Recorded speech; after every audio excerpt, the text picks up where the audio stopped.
What's going on, guys? Andrew here, back with another video. We are back for the non-tender deadline.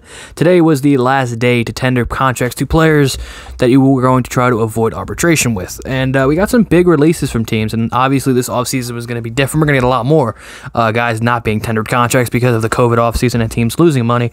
And some pretty solid names, some good pieces to potential playoff teams if you're trying to build a championship team. And you can add a couple of these guys. There's some really good players. No superstars. Chris Bryant did not get non-tendered. Obviously, the Cubs, are going to give him the $19 million, and then whatever he can get around. That's probably what he's in arbitration, about 19 to about 18, 19 million. Probably going to be traded within the next probably a month, I would say. Chris Bryant's gone, and the Cubs also, did also non-tender a couple guys. Let's start going through the. We'll go through offensive guys first. Adam Duvall, formerly of the Atlanta Braves, who was always a pain in the ass against the Mets. Good power hitting, corner outfielder, can play the corner infield positions. Really good player. OPS last 2 years, OPS over 830 in 2019, 882 last year, 833. Provides some power in 57 games, 16 homers, 33 RBIs this past season. Slash line 237, 301 on base, 532 slug, and obviously 833 OPS. I think Adam Duvall is going to be a really good pickup for somebody as like maybe an extra. I'd say a bench bat. He'd be lethal. Maybe I guess you can make him play in left field. I mean, he's a good, capable player. Good bat. He's just streaky. He is streaky. When he's hot, he's hot. When he's cold, he is very cold. But quick little power bat. I think somebody can pick him up. I don't have an idea who, but somebody can get themselves a really nice power hitting corner outfielder, corner infielder. Let's talk about those Cubs. I said Chris Bryant didn't get non-tendered, but Kyle Schwarber, World Series returner, future game MVP in 2016, I believe. And Schwarbs is no longer a Chicago Cub. He was one of the top candidates to not get tendered a contract, and a rough 2020. And I think a lot of teams are taking this 2020 season a little too seriously. I don't put a lot of stock in 2020 stats. Obviously, a 60-game sample size, but Schwarber did not hit well last year. $188 average, OPS at 700, which is league average. 11 homers, 24 RBIs. And the year before, he had 38 homers, 92 RBIs, 250 average, OPS 870.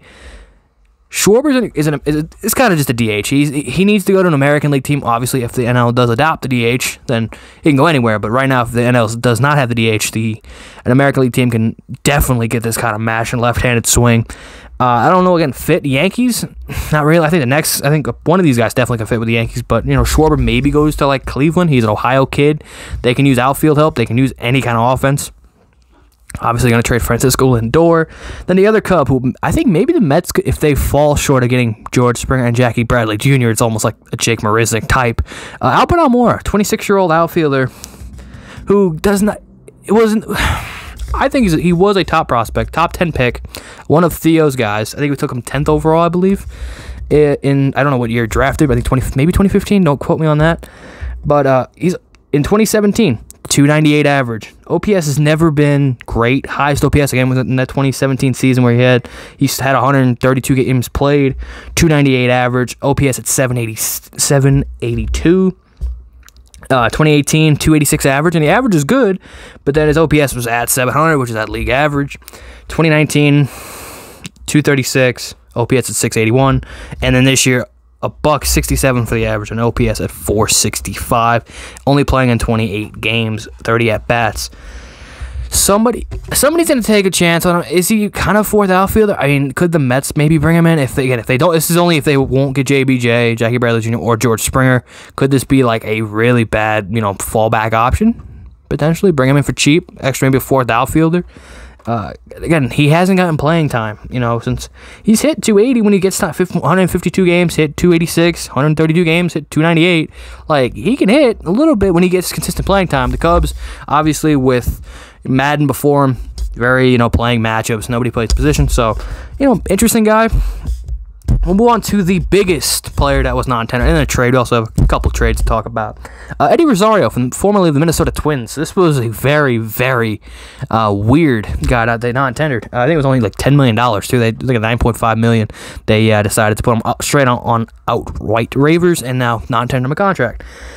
Eddie Rosario is a really good player. OPS is always around 800 OPS. Average is probably about 25 homers plus 70 RBIs. Average about 280.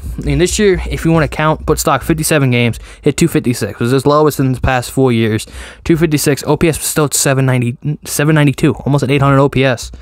Homers, he's hit 27. He's hit 24 and 32. Big year was 2019. 32 homers, 109 RBIs, 276 average, and an OPS at exactly 800.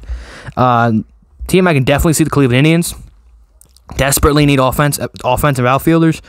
And even I could see the Yankees in left field if Brett Gardner, to replace Brett Gardner, to have a good lefty. Because they need some lefties in that lineup, definitely. Short porch and right field. I think Eddie Rosario could fit in very well, power hitting, left-handed bat. Potentially could go to the Yankees. I mean, I don't know how much interest they'll have, but that could be a definitely good fit for the Yankees to make them even scarier. We'll talk about the trade. Oh, well, we'll talk about the trade here first. Jose Iglesias was traded from the Baltimore Orioles to the LA Angels. They go out and get their shortstop, replacing Andrelton Simmons. Jose Iglesias, who has always been a defensive first kind of catcher in his career, last couple years has brought his offensive game very well. Last year in 2019, he had signed a 1-year deal with Cincinnati. Hit 288, slash on 288, 313 on base, 407 slug, OPS is 724 with 11 homers, 59 RBIs. Last year, he signed another 1-year deal with the Baltimore Orioles. 39 games played, had an average of 373, OPS of 956, obviously. Don't take a lot of stock in it. Only was 37 games in a 60-game season.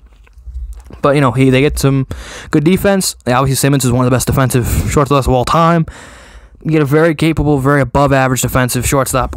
Now he's becoming a little slappy hitter. Put him with David Fletcher and Trout and Rendon in that lineup. But Ohtani, very nice offense. Can we please get Mike Trout some pitching to get him into the playoffs? We'll talk about a couple relievers who did not get non-tendered. Obviously, some other guys who did not get non-tendered were Carlos Rodon and Nomar Mazara of the White Sox. They both were atrocious last year. Nomar Mazara had a lot of hope for, but really did not have a good season. We'll talk about the one who got straight outright, is now currently a free agent. The other reliever did get traded. We'll talk about Archie Bradley, who I think had a really good season last year.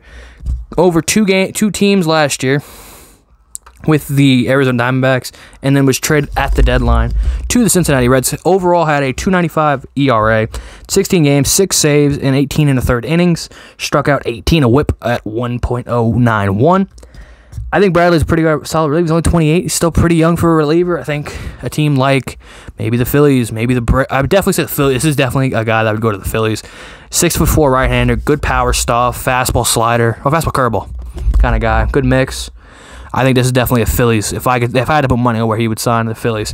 And then we'll go to the other guy who was outright or non-tendered, who was traded like a couple minutes after he was non-tendered. The Dodgers went out and acquired from the Milwaukee Brewers their former closer, Corey Knebel, who was not good last year. He was not good. He missed all of 2019, I think, with Tommy John. But last year was a rough year for Knebel. In 15 games, 13 in the third innings, 6.08 ERA, struck out 15, a whip almost a 2. Knebel was an all-star, I believe, in 2017 was an all-star with an ERA of 178 in 76 games, led the league in appearances that year. You know, another solid relief. The Dodgers are probably going to lose Blake Trinan, and they were in the mix for Liam Hendricks and potentially Brad Hand, so they get to bring in a bullpen with Kenley. They still have Brusdar Graterol, so the Dodgers bring in a solid reliever. Maybe the Dodgers can make anybody who's junk into treasure, so they have to add a very solid piece to the bullpen. And that's about it of the non-tender. Gary Sanchez did get tendered. John Gray, who was another guy who was rumored to be non-tendered, he was tendered a contract by the Colorado Rockies. We got some rumors. I'm going to save the rumors. This is my third video of the week. I'm going to save those for next week, if they did happen. They do happen. Also, I didn't talk about the Adam Simber trade to Miami. That was after the Trevor May deal. I gave Trevor May his own video, obviously, as a Mets fan. The Mets team signings are going to get their own video. But Adam Simber was traded to Miami for a player to be named later. I think he had like a 3 RA. Good little funky submariner for the Marlins, adding to their bullpen. The Marlins always like weird, funky relievers. And the Braves the Marlins add a pretty solid reliever. But nothing else really to talk about. Corey Kluber could be going to the Red Sox. They have mutual interest. So there's a couple of rumors thrown in additional to the non-tenders. So what do you guys think in the comment section below? Who do you think these guys are going to sign? Leave in the comment section down below. Thank you guys for watching. Please like this video, leave a comment, subscribe.